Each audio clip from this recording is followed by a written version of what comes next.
Hey everybody, Bob again. So I'm talking about things that go bump in the night. I'm talking about Easy Street, which I owned from 1979 until 1984. It was an imported beer bar. So back in 1981, I'm dating a young lady named Kathy, who happens to be my office manager. So we are in the office, which is in the basement of Easy Street, and we're doing the monthly books. And it's December or January, it's cold. And we're downstairs, the bar's not open yet till 4 o'clock in the afternoon. And it's, let's just say it's lunchtime or something. And we're downstairs, and we hear somebody walking upstairs. So I know the doors are locked, we're not open, there's nobody expected to be there, we don't have deliveries that day. So I walk upstairs, and I walk around. There's nobody there. I walk back downstairs, oddest thing, okay, we both heard footsteps, but there's no one there. So a few minutes later, we hear footsteps again. A little louder, a little more pervasive perhaps. So I walk back upstairs. And I'm opening up closets and cabinets and all sorts of things, and I'm looking underneath the bar, I'm looking everywhere, there's nothing there. I walk back downstairs. A few minutes later, we hear footsteps again. What was the building that Easy Street was in? It's a one-story building. Okay. Brick composition, had 3 doors by Commercial, the way. farmstead? Commercial. Okay. Yeah.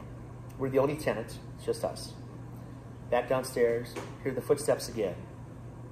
This time I grab the baseball bat that's in the office, and I walk upstairs, and I'm kind of pissed off. Clearly somebody's walking around in my space, right? Can't find him anywhere. So I search again, I'm in all the rooms, I'm in the closets, I'm in the bathrooms, I'm opening stall doors, I'm everywhere. I'm pissed off. Can't find a single soul. So finally I go and I open up one of the doors. In the time that we've been downstairs, it has snowed. We have got a couple of inches of snow that's everywhere. What year is this? 81. So my parking lot's in back. Snow is everywhere, there's no footprints. I go to the second door, same kind of thing, it goes out to the back. No footprints, no anything, both doors are locked. Go to the front door. Front door is locked. Open the front door, no footsteps, no anything. Or rather footprints, there's nothing anywhere. Walk back downstairs. We again hear something knocking upstairs, like that's it, we're going to lunch. So we leave. And, what time is this? well, noonish, let's say. So we come back, absolutely nothing is there, everything is fine, nothing's disturbed, and then it's almost time to open. So there we are. So that was one experience at Easy Street. We also had, tables everywhere that had candles on them, right? That was our back room. And we had popcorn. It was an imported beer bar, so we had popcorn, just like Von Fairs, right? So every night we would have to vacuum the entire floor. So that procedure would take all these tables about this size, a cocktail table, and all the chairs, and put them on one side and vacuum everything, right? And then we go to breakfast. So again, this is the 80s, so we'd have a tendency to, maybe drink a little bit past closing time, and suddenly it's 4 or 5 o'clock in the morning and we're going to breakfast. There's a place called Cunningham's that we go to for breakfast. And so I was the last guy out. Everybody gets in their cars, right? And Kathy's in my car. And I go back and said, I forgot something, I'll be right back. So they go ahead to Cunningham's, except the babe in the car. And I walk back inside where earlier that day I had picked up several bags of sugar. So, and this is way before like a 7-Eleven or anything else, 81, right? So I walk back inside and I'm sprinkling this by all 3 of the doorways, right? Because we've had this scene where we've gone to breakfast in the morning and come back and there are candles that are lit on a table that we had moved and not put back in the center of the room. No one else in the building. Nobody else in the building. Nobody else knew that I got this stuff. So we come back, I'm the first guy to open the door. I got the key, right? I open the door, everyone's behind me. There's a table in the middle of the damn room with a candle on it that's burning. Can't explain any part of that. So these are all things I've experienced way before I got here. So the things here bother me. Every once in a while something does, but for the most part, no. I don't think you can ever be fully desensitized. There's just certain moments that make you go, huh, okay. Well, I've had, there was a period of time that things would follow us home as well. I was just about to ask that, like, cause did it follow you to Easy Street, or was that already had something about its history? I never knew what took place at Easy Street before I was there, except that there was a guy there for probably 15 years named Ghostbar, who had a joint called the Ruins, R-U-I-N-S. He's Greek. So it's done in the Greek motif, except they were known as the darkest bar in Milwaukee. So it was a pickup place.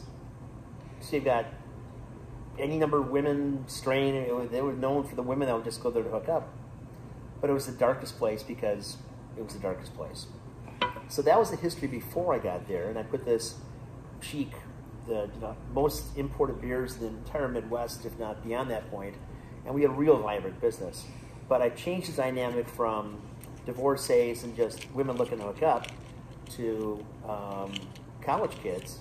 And that was our thing. It was an import bar. Yeah. So I don't know what else took place there. What year was that? 79 till 1984. So right before Shakers. Yeah, Shakers opened in 86. I'm curious if those spirits follow you here. I thought it was reversal. No, I don't. This is, everything here that has been identified is specific to here for one reason or another. Whether it was the longshoremen that worked the docks that were 3 blocks away, it was the prostitutes that were here during the whoring days after they got moved away from around City Hall. The guys that used to come from the Third Ward that served in the Civil War for the side of the Confederates, like O'Connor. The brothel chicks upstairs, remains of one I found in 2001. What happened to those remains? Those are buried behind St. Mary's Hospital on Wall Street, overlooking Lake Michigan. Would have been interesting if you could have had those and framed them. I would have put them on the wall. Yeah. The guys working on that construction project were Native American. They would not let me not give them proper burial. Wow. So no hands, no feet, no head, tips, fibs, everything else. So where was the head? No skull. No skull. No hands, no feet. When's the last time you hear that you had your hair just stand up and you had to leave? Oh, that... Today's COVID-19, May 2020, so... Hair standing up on edge happens not every week, but several times a month. In different parts of the building. I could be cooking and I get it back there sometimes. It's almost like someone is just kind of brushing your hair up kind of a thing.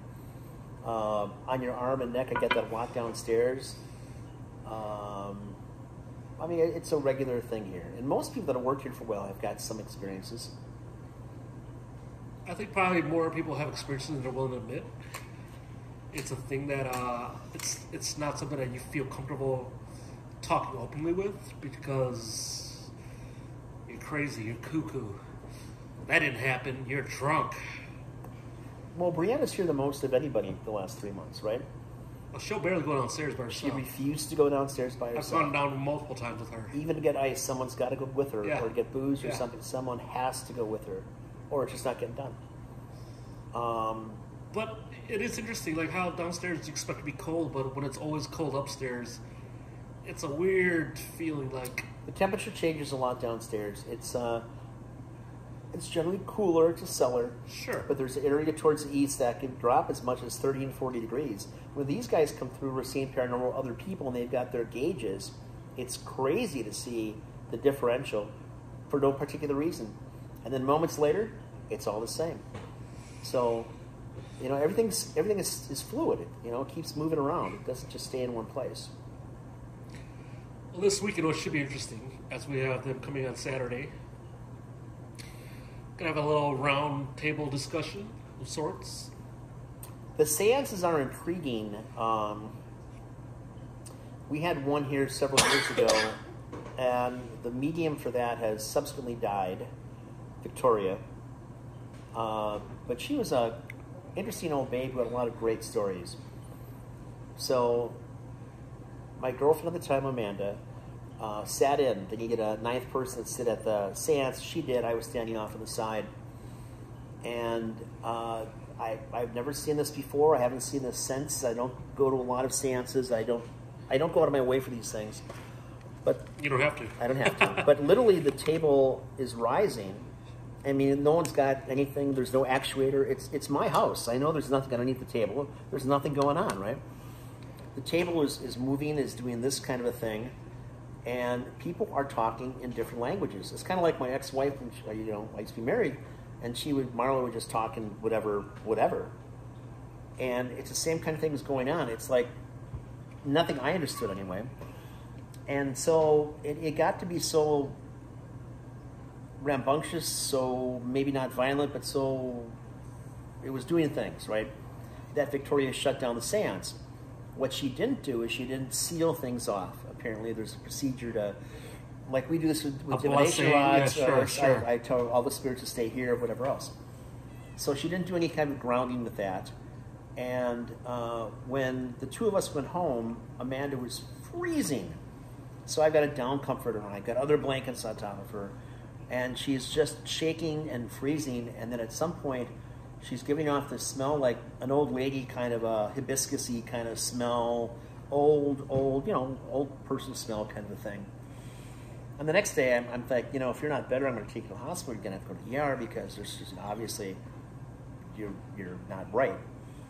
And then, like that, she was just fine. So she calls Victoria. And she said, this is what happened to me the entire night, like this. Can you tell me what that is? And Victoria says, well, yeah, I was going to call you because I didn't close off the ceremony afterwards. And you were sitting next to me, so I think that a lot of the energy bounded into you. So, and then came home with us. Wow. So we'll see what this is like. We get a seance here in January 1st, in fact, December 31st, 2016 to January 1st of 2017, downstairs in the cellar, and it's I and a bunch of shakerettes, and I can't recall who the medium was at that time. But we're downstairs, like 2 hours this thing is going on, and it was the craziest damn thing. What happened? Right before I had my little abdominal surgery thing, the chick who was doing the medium said, you're going to have an operation coming up. There's going to be something coming up with you, and it'll be very serious. And if you don't go and have this taken care of like in the next 30 days or something, or to see someone, it could become much worse. It'll be catastrophic. Okay. So within a week or something, I'm really starting to have this, gut pain kind of thing. And I go in, and there we were. So it was a thing. It's crazy. Like, I'm getting goosebumps just hearing about it. Well, obviously, when you're drinking, you don't notice as much, but I'm sure there's things going on all the time that absolutely makes you just question. So, hey, Elizabeth? I'm sure you've got some stories about some things that have taken place from a paranormal perspective here. Plenty. We just happen to have a camera rolling at the moment. Have a seat. We've finished off our big interview with Racine Paranormal and with a medium who is here, who's coming back on Saturday to do a seance with us. And I think if you'd like to be part of that, you would be welcome to. So we have to gather at 8:30. Starts at 9 o'clock at night, and it's going to last for 2 or so hours. Yeah, sounds fun. Before they do the investigation upstairs. So the cat who's going to do it, Michael's got some really interesting experiences here. And he had called me yesterday to say that over the weekend, as he's sitting at home, he had experienced something which is very disconcerting to him, and it's all about here. So he came in and told his story today, but he also shared this picture from January of the cellar. Do you know that corner? There's no light back there. So that is, and he's going to expand it up on his thing, but it's like you can see people, they're looking down as if, and he says that's a different dimension, if you will. So we're we're going to be talking about that and go further, but his seance in back is going to be rather unique. So I will tell him and Ron that you're going to be here. He must be here. But if you want to share a story real quick about something here while we're still rolling, that might be a neat little thing. Sorry, I was just like, this face is crazy. Yes, it is. It's crazy. Like, when I say crazy, that's like just my like, wow. No, I understand that part of it, but like, just to gather the thoughts of like weird shit happening that is like kind of, I'm not a believer, but like, shit, that shouldn't have happened. Have you had that? I am a believer, but like, I still like my initial reaction anytime something happens in this building. I'll try to rationalize it first. Closer. Yeah, I'll try to be like, well, you know, maybe it's like the wind or something else, or, you know, like there has to be some kind of rational explanation. Why does there have to be a rational explanation? I mean, as humans, we try to explain everything. But when I can't find a rational explanation, then I know, I'm like, oh, okay, well. So tell me what's an experience you've had singularly you haven't told anybody? I talk about a lot of stuff that happens. Before you do that, say, hello, my name is. Oh, yeah, hi. My name's Elizabeth. I just popped in. I've been working here for about 2 years now, just under. So I've had my fair share of experiences. I like being around all this and like talking to people about it. So I don't know if there's a story that I haven't told somebody. We didn't know that you were even coming in tonight. This is kind of unexpected. We're expecting you hours earlier, so. I had to prep for a class. Summer classes started today, so. All good. But yeah, I got a little bit behind today, and. But do you come here and paint a lot yourself, or? Yeah, I mean recently, yeah, and like what was it, Friday or Saturday night, this past weekend. There was a group of like, you guys are kind of like walking around and figuring things out for everything, and I'm just minding my own business, have my headphones on, painting the wall, kind of adding some gold accents in, and I kept like hearing these like taps on the wall. Like it was always in like syncs of 3, and like I'd look around, see if like everyone's walking around. At one point, I was like, I could have sworn someone was messing with the ladder. Are you the only person here, or there's still people No, there were here? other people here at the time. Okay. But like there was no one moving around. The people that were here are just like sitting in one spot, and so like when it felt like someone put their hands on the ladder or was like shaking it at one point, I'm just like, I know I'm not rocking it. I know I made sure it was steady, and I shook it before standing on it to make sure it wasn't gonna like move anything, because I know there's certain spots of the floor that bevel from age, so I'm just trying to like make sure it's sturdy. Didn't have any issues before I went up there. Probably here for about maybe a little over 3 hours painting, and that happened multiple times throughout the night. Of it, like I'd have to like look down and be like, nobody's there. There's only 2 people, and they're sitting over there. They're not even on this side of the ladder. So that was a new experience that I had very recently. When was this? That was like just this past Friday. Which was what date? What's today? The 11th? The 8th? So, the 8th of May, 2020. So the day after the full moon as well. I know sometimes that helps with an uptick in activity. Absolutely. Yeah. But have you had a situation where you felt like, I gotta go? Yes. Yeah. A lot. What's the most unnerving moment that you couldn't explain yourself and it just didn't make you feel right?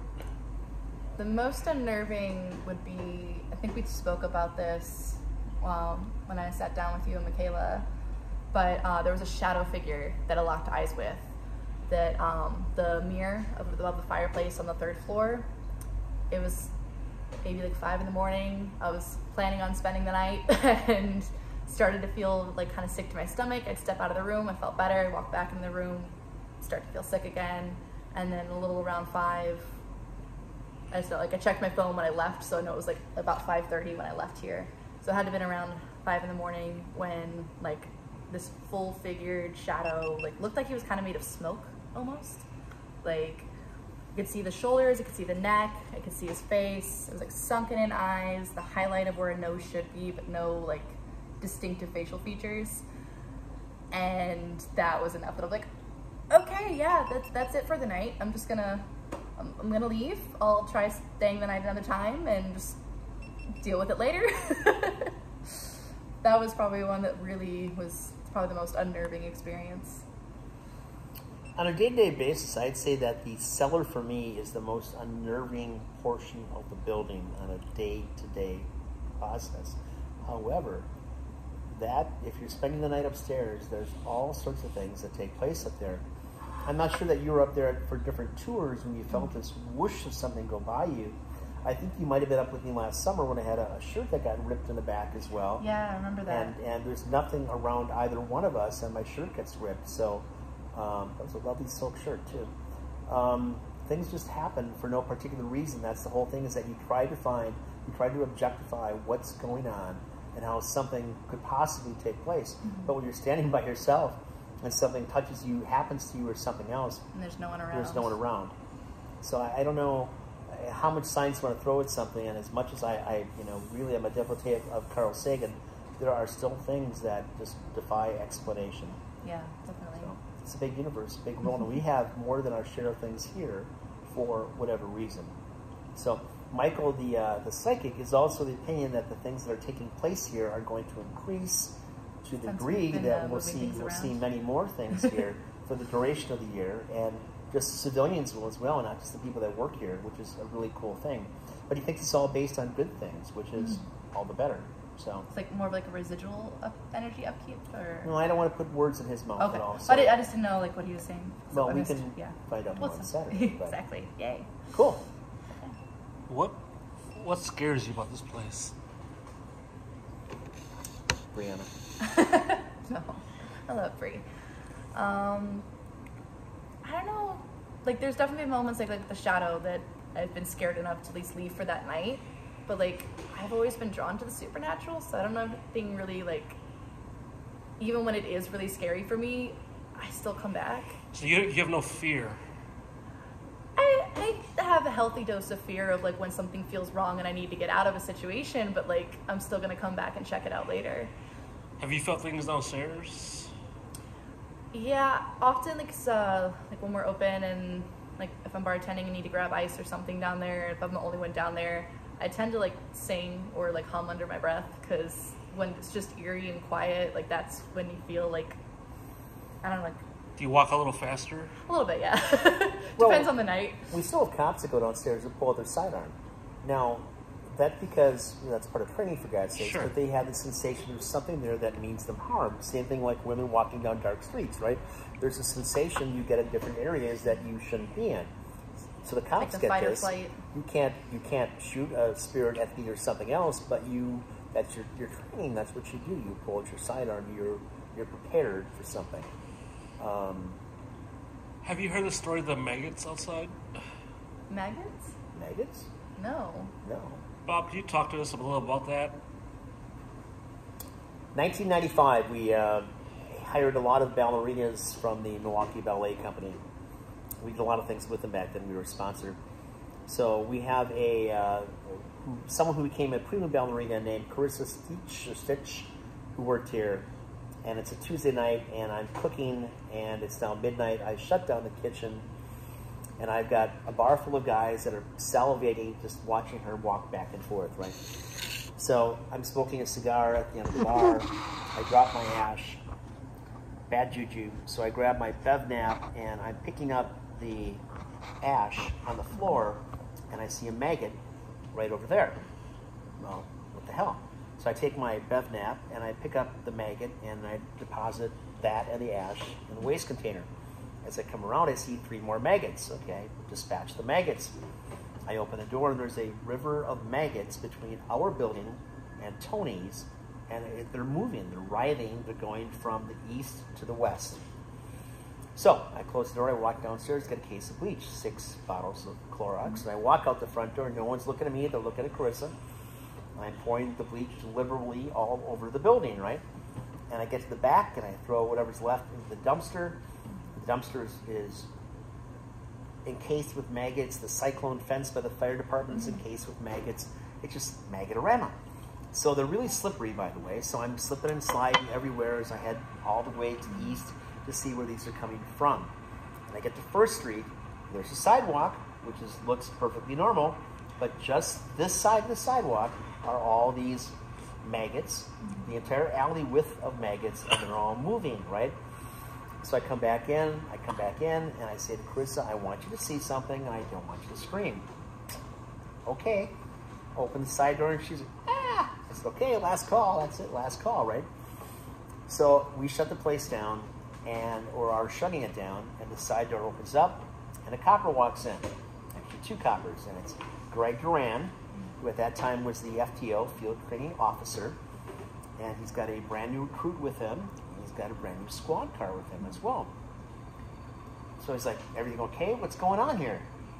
I said, why? He said, because you never close early. I said, well, did you see smell something? He said, yeah, it smells like a dead body, and there's likely maggots everywhere. I said, that's the reason why we're shutting down.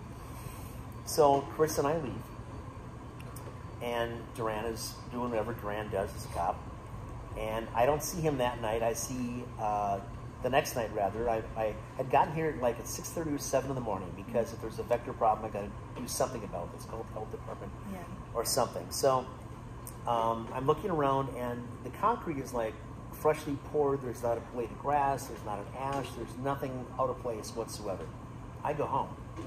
That night I come to work, and the original psychic from here, who I met in 1987, who introduced me to Elizabeth, the little girl, walks in the bar. And we chat for a moment. I say, oddly enough, this is what happened last night. Can you explain it? And she says to me, no, I can't explain that, but it's negative energy that's leaving the building, that's leaving. I said, that's great, I'll go with that. And so the next night, Duran comes in socially, and then, pour him a scotch. He says, it's the oddest thing last night, 2 nights ago. He said, we're here, we're looking around outside, we got our big spotlight going on, we got our flashlights everywhere, we're looking for a dead body, because it smells like a dead body. It's August, and it's hot, and it stinks. And he says, we got a call. So we'll get back in the squad, light some sirens on, and brand new squad car, we break onto the street on Virginia, and the squad ceases up, just dead in the road. So we have a witness, Copper. He's now the chief of police for Eagle, Wisconsin, and we'll bring him in at some point. But that was a very unnerving little thing here as well. But that's the maggot story. I had never heard that one Which before. you can find on Ghost Tales, by the way. The vivid image of them just crawling, like And it's like a literally, river and of them. they never broke 2nd Street either. Didn't go past the sidewalk, but you could sense they're just moving. Slimy, stinky But maggots. the next morning, they're all just All gone. So you didn't come here knowing that we were here, right? No, I was just coming to paint because I was trying to do it earlier, and then I got stuck up with class stuff at a lecture. You feel good being here by yourself at these bewitching hours? Depends on the night. I just I try it out. Well, it's only 9:30. Yeah, it's only by the 9. way. Yeah, I've been here up till like in the building completely on my own up till about like 3:30 in the morning. Yeah, things change after 3.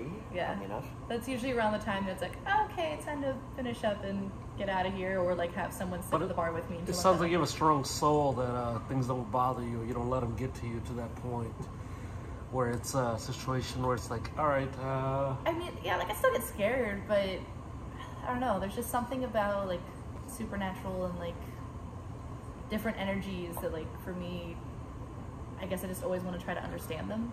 So like, fear is definitely there. Fear is healthy because, it gets you out of bad situations.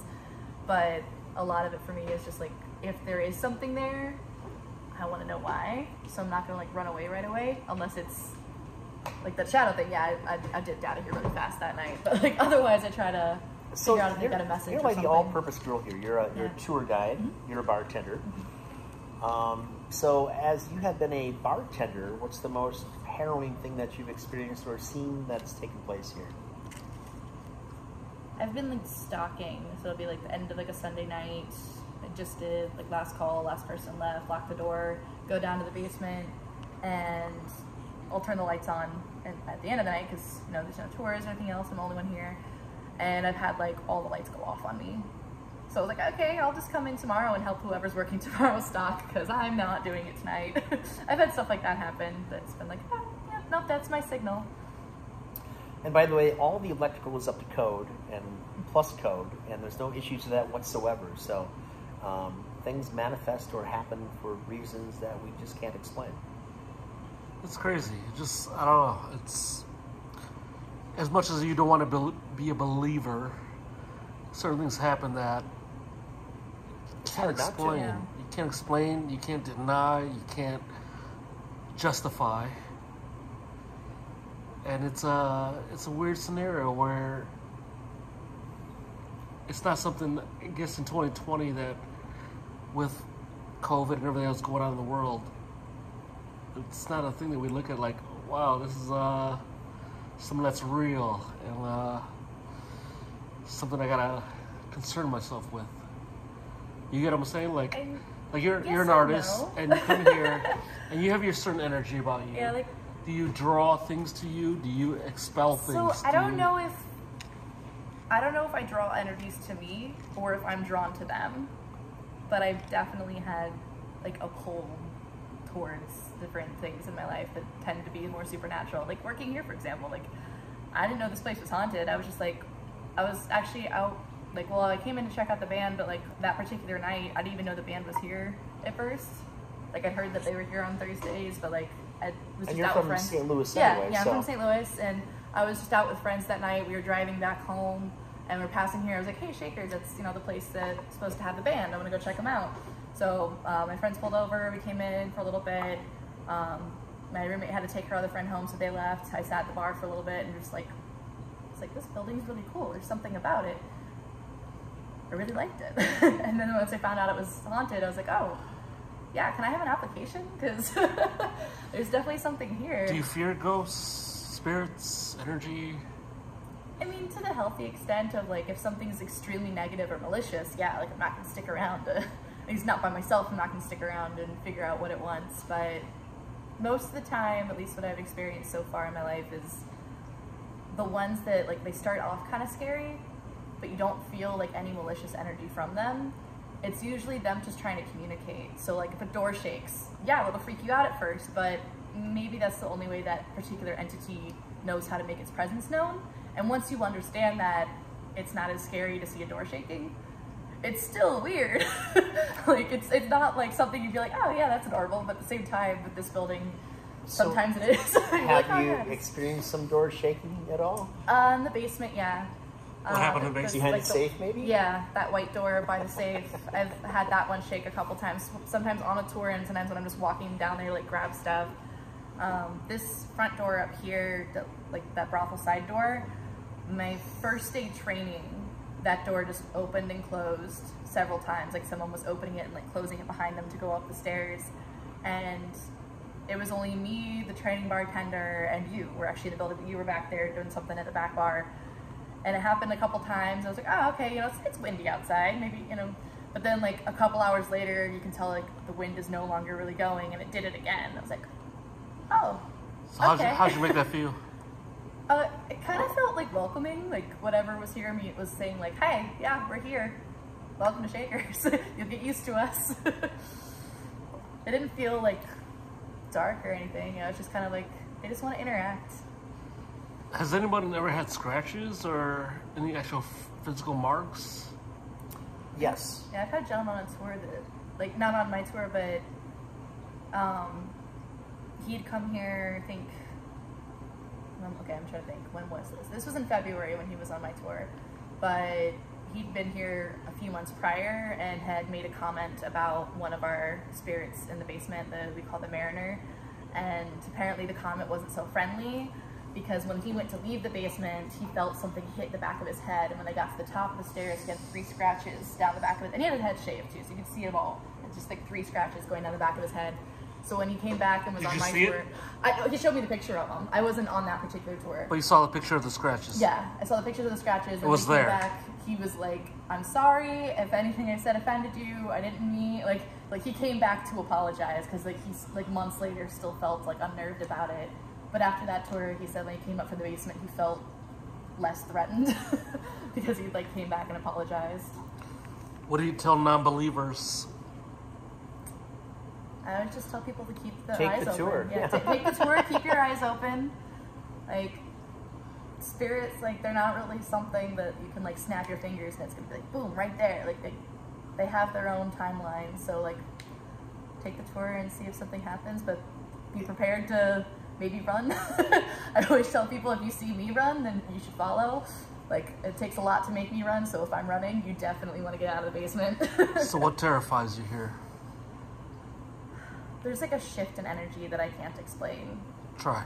Like, the only way I can describe it is like, it will go from like, I don't like using the words normal, because like, what is normal, especially in like a haunted situation, but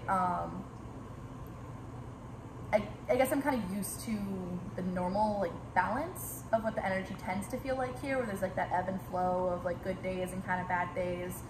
And so like that kind of energy I'm used to, and every now and then you'll be in like the basement or like the back bar or even just in the front bar or really anywhere in the building, especially if you're here by yourself, you'll feel just a shift where everything, sometimes it gets cold, sometimes the air in the room feels really heavy, like something's pushing on your chest. Like your legs will start to feel heavy, just it'll get like really like pressurized. I guess that's the best way I can describe, yeah, pressurized. And like that shift is something that's like, oh, that's kind of unnerving. Like, I don't know why that just happened, because I didn't do anything to make anybody mad, so I'm just gonna take that as my cue that I need to go for the night. And those are the ones that probably freak me out a little bit. Well, you come here on your own later than most people would want to come here. So what is it that makes you feel that sort of comfort? I mean, a majority, like, well, there's good and bad in everything, like humans and otherwise, and spirits. There's going to be like a more positive side to energy, and there's going to be more negative, malicious energy, but for the most part, there's a balance. And so far, at least in the time that I've been here, most of the spirits I've experienced tend to be a little bit more on the positive side. Like, they're very welcoming. Like I said, they just want to interact. They want to kind of be social, whether that's knocking on a wall or opening a door or just like making something like a shadow appear out of the corner of your eye, stuff like that. So like, for the most part, for me, it just kind of feels like this is their home. I'm just cohabitating. Like, I don't really ever feel out of place. So you've never been truly terrified? Yes and no. Like, tell me when it was yes. Not enough to like never come back. Tell me when it was yes. That shadow upstairs. That was definitely one that was, I got out of here very quickly that night. But at least in this building, I've not had something happen that made me never want to come back. I've had other experiences, like traveling around and stuff, that I was like, oh, okay, yeah, no, this is not a good space. Like, it just... Give me one of those. When I was in Scotland, there's these tunnels that basically, it's a bridge in Edinburgh that goes from one end of the city to the other, and it was built, I'm gonna butcher this, I wanna say sometime in the 1600s, I'm probably wrong. Between the 15 and 1700s, I know that's a big gap, but that's where my brain is going on that. And when they built it, they had to tear down all these homes, so what they did is they built like these kind of tunnels inside of it so that it would double as like storage. But because it was this stone bridge and there's a lot of leaking, a lot of merchants that originally bought up those spaces didn't want to use it because all their wares were going bad and getting mold and everything else. So then it turned into this like underground, shortly around this time. Actually, it had to have been, yeah, about 1600s, because it was one of the King James's, I know there's several of them, but one of them at one point like outlawed homelessness in Scotland during this time. So if you were caught on the street, you were thrown in prison. So a lot of people, if you found your way to being homeless at that point, you kind of like now, yeah, actually, yeah. kind of, yeah. You would end up living in these tunnels, and unless you could afford to have some kind of like lamp oil and stuff like that, it's like pitch black in there. Like when I was walking in there, like the guide, like for a majority of it, they were the only one using a flashlight because they were trying to like emulate how it would be if you had like a low light and like you were trying to make your way through these tunnels. And there were rooms in there that we walked in and out of, a few of them, that just felt like my heart just dropped. Like it was like complete temperature shift, complete pressure shift, like something like I did not want to experience that again. So like once we left those rooms, I was like, okay, yeah, no, I'm okay not going back into that one. And then, and there was like a big stone circle in there too, which is just kind of ominous. It's like, I don't know who put the stone circle here, but clearly they're trying to trap something in here. And the room, like, I guess about 10, 20 feet down from that, all still in this same part of this tunnel, there's like, I don't know, it was like a positive energy, but like a sad energy in there. And as the guide was talking, she's talking about how majority of people that ended up living in there, unless you were one of the main like gang leaders or running one of the opium dens down there and you had like a lot of security and a lot of muscle power behind you, your life expectancy was 3 to 6 months. Because there were also a lot of body snatchers who would slit people's throats in the middle of the night and drag them down to the end of the tunnels where they'd sell them to doctors as cadavers and things like that. Like, you didn't really end up lasting very long down there. And as she's explaining this, I felt like a small hand wrap around 3 fingers on my left hand and pull. And like, it didn't feel aggressive, it felt scared. And I was like, okay, I'm just not gonna freak out. I'm not gonna like draw attention to this. I'm just gonna let this happen. I'm gonna leave my hand there. And maybe about 5 minutes later, she's telling a story about how a lot of mediums down there have seen this little boy asking for help. And I was just like, that's a child's hand. And like, I don't know, like, while the other room was definitely a, I don't want to go back in there ever, this one, like, it didn't feel scary, but it was like more of like a heartache for someone that like, I'll never know them. Like, this person lived hundreds of years before I was ever even born. But like, there was still that like almost human connection of this small child like reaching out to an adult for help. And that was like just unnerving, but also like just weird time to process. So I've had stuff like that happen in my life. It almost sounds like the experience when Bob was first building this place. And him and his partner, they were doing their thing right before lunch. They go out to lunch. And Bob, you can better explain this. Like, what happened? Kevin McHale and I spent about 3 months putting this place together. And Kevin and I were partners in a firm called Design Tech Manufacturing. And we worked primarily in high-end wood, so koas, bubingas, things like that. And I divested my interest in that company to Kevin to have him help me put this together. So for 3 months, we worked 18 hours a day. He and I had a key. Nobody else had a key. So from inception, we're here, and none of this was here. The front room was not remotely like this. We put the bars in, the back bars, the lighting, everything else. So we're here, and we're like, sawdust is everywhere, and we go to lunch together. We grab a sandwich somewhere, and 20 minutes later, we're back here, right? We walk back in the door. Our tools haven't moved. Sawdust is everywhere. Nothing's been like walked through or Nothing's disturbed, no footprints. right, no sign of anybody, nothing. So that was my first taste of things to come here. And then we had the contractors that are doing the electrical work, the HVAC work, there's something else. They're downstairs. They run upstairs at some point. We're here. We're sawing shit. You know. Go. Did you hear that? Hear what? A woman scream. No, not at all. Go back downstairs. Did you hear that? Hear what? Someone's calling our name. Not us. Not at all. And then they, at some point, just leave their tools behind, leave their construction behind, just walk out of the place. So, yeah, I'm familiar with many things here, of course. What did he think of the place? Oh, Kevin? Property? Yes. Oh, he's an old Irishman, so he had his own preconceived notions about spirits and things as well. So he's very pragmatic. I'm sure he still is today. But he got a sense of things here, too. Well, we just worked with him. It was just, you know, it's their space before it's our space, frankly. It's crazy. It's crazy. Like, what do you do? You live, you go on, you carry on. Yeah. Absolutely. You try to be respectful, because if there is something malicious lingering that hasn't made itself known yet, you really don't want to piss it off. No. No. So I try to live with like a nice, respectful code with everything here.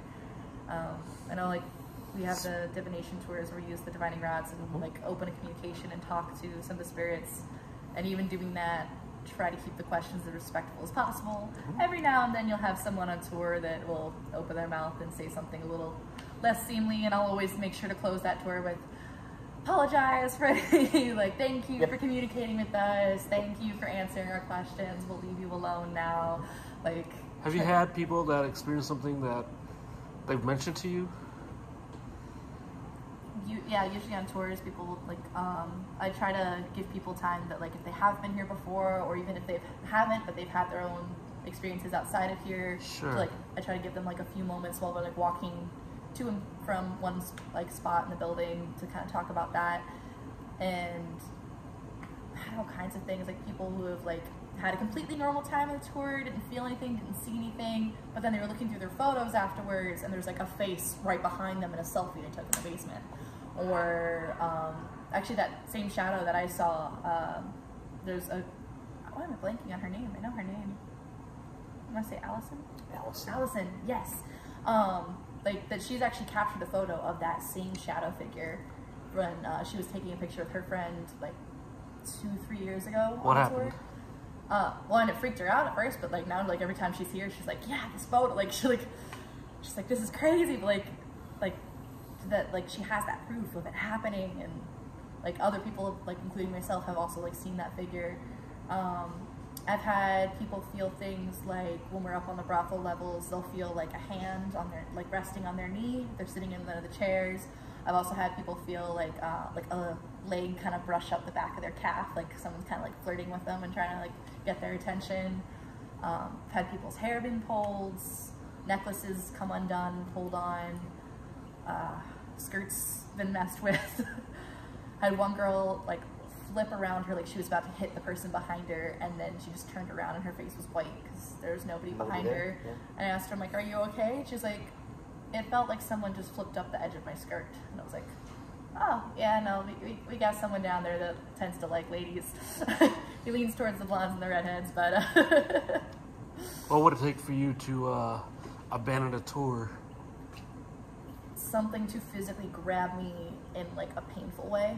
Like, I guess I've had things like hold my hand or whatever, and like that never feels menacing. But like if something felt threatening and grabbed me, yeah, I'm out of there. I'm not sticking around to find out what it was. I'll come back later and investigate when the energy's calmed down. But the energy is crazy. It's really crazy how it operates, how it works. Mm-hmm. I think. Like I said, I always like try to describe like a pulse or like water. It's just like. Yeah. I just don't see how anybody can deny that there's something else out there. You know, it's like. I don't know if it's ghosts, it's aliens, I don't know what it is, but most there's people something are there. very short-sighted. They're incredibly myopic, and especially in America, if you don't see something, you don't have the faith that it's actually there. So we're incredibly arrogant people, but if you don't see it, you can't touch it, it doesn't exist. We've had several women, so this is now a couple of summers ago, we had 3 different women downstairs, different times, that would faint. But they faint in a very unusual way, because it's not like they're just downstairs, they keel over. It's like they're downstairs and they slowly start to cant like this. Enough so that people on the tour like grab them and help them, you know, to get down. So they don't hit their head or anything. And the people are so unable to move after that point, we've had to call the paramedics who responded and put people in gurneys and take them away to Columbia Hospital, because they can't stand, they can't move, I can't feel my legs, I can't do something, I can't stand up. Okay, so we can't explain this, the paramedics can't explain this, they take them away. It's strange, but it's expected, it's understandable. In this day and age, you can't let anything go beyond anything. When you think about what we're dealing with today, with viruses, with conspiracies, paranormal activity, you can't be so myopic that something else doesn't exist. The government released UFO footage recently, and nobody blinked. Yeah, we're just like... Because too much shit is happening in the world today. It's bizarre. Like, what was it, 7 months ago, people were trying to storm Area 51. And, absolutely. And now they release footage of UFOs, and people like, there's too much going on for us to worry about that right now. But come to Shakers, Milwaukee, 2020, in the 5th Ward, people are going to feel something and experience something, and maybe that's what humanity needs right now. I don't know. That's all a I good can point. say. I mean, but there's a reason why we're considered one of the most haunted bars in the country. Things do happen here, but you know they don't have to be bad things that happen here. Just no, things. not at all. That's all. Not at all. I think the most playful thing, apart from like Elizabeth, tends to be a little bit more of like she's a little kid, you know. She's got that playful energy for sure. But the bar spoon. Who is she and how did she die? Elizabeth, she was a little girl about 8 years old. She was playing with her family. There used to be an apple orchard in this area. Over the cemetery. Yeah, in the cemetery. Yeah. Well, yeah. Before this building was here, this was all Southside Cemetery, and Elizabeth was with her family climbing the tree when she actually fell and got injured and ended up dying as a result. And I believe, was she buried in the cemetery as well, or? I would have to guess. I assume she was, because like if her family was here, that meant they were here visiting loved ones that had passed, and because like going to cemeteries for a long time was kind of like a get out of the city, get into nature, but also pay your respects to your loved ones. Picnic Like, place. it was a place for a picnic. I mentioned that to people today, and they're like, "What? That's really weird. Why would you do that?" I was like, "It's really common, actually. Like, if you look through history in multiple different cultures, like going and picnicking at the cemetery and paying respects to your loved ones is a really common practice. A more modernized American view of it, less so. But again, we're kind of a weird society." And so Elizabeth was with her family about mid 1800s, just based off like her apparition that's been seen. The clothing that she's always seemed to be wearing is like the stockings, the patent leather shoes, a very like ribbons dress, usually a white or a pink, something that a little girl brought up in a probably upper middle class to wealthier family would have worn during like 1860s into the 1870s, which would have fit the timeline before this place was dug up. She tends to linger mainly in the women's bathrooms. That's where people get the most experience with her, though she has wandered out a little bit, but never really past that archway, I've noticed. Most of the experiences are things like she'll like push on the stall doors, or the sink in there, she'll like mess with the sink so that it's like still running. Have you experienced her that way? Yeah. I've opened the bar on it was like a Saturday morning the first time it happened. I got here at 11, was opening at noon, turned all the lights on, turned the music on, started cutting fruit, basic bar prep, and I noticed that the women's light was off, so I walked over there to turn it on, and I walked into the bathroom and the entire room was ice cold. I was like, okay, that's a little strange, and then I noticed that the water was also running, like all the way full, like sink starting to fill up, but hadn't overflown yet. There was no water on the floor. I know that nobody left it on overnight because otherwise water went everywhere. Also would have heard it when I first walked in before the music was turned on. I was like, oh, okay. So turned the water off, turned the light on, ran back to the bar. And I was like, well, okay, that was strange. And like this was like probably like my first bar shift by myself that day, like my first or second shift. So like I called the bar manager at the time and was like, hey, like this just happened, is this normal? She's like, oh yeah, that's Elizabeth, you'll get used to her. I was like, oh, okay. I've since learned far more about her, but that was like my first kind of playful experience with her. Another more kind of like playful, lighthearted experience would be another day of me here by myself, it's a slow afternoon. This time was like, it had been like late September, early October this past year, and it was probably like mid-afternoon. I'd just been open for maybe an hour or two, and there was a couple sitting over by the beer ups, so I was standing over there just kind of cleaning some dishes, talking to them, and we heard like a metal clink on the side of the table over there. So I looked over, and I had left my simple syrup batch that had the spoon in it to like sit and kind of dissolve so I could stir it some more. I had left the spoon in there, walked away, and when I looked back, the spoon was sitting on the tray next to it. So like something had lifted it out and dropped it on the tray, and I was like, oh, okay. Something wants me to know that it's here. Hello. It's done. Yeah, I was like, it's hello, hi. thanks for helping. So like you get some like more playful stuff here, which helps, I think, counter for me, or like outweigh the few times that it's more negative. Probably why I feel so comfortable being here at random hours. Well, this weekend we have a seance happening. Yes, Not sure if I'm quite a believer. Bob will be here. We're gonna explore some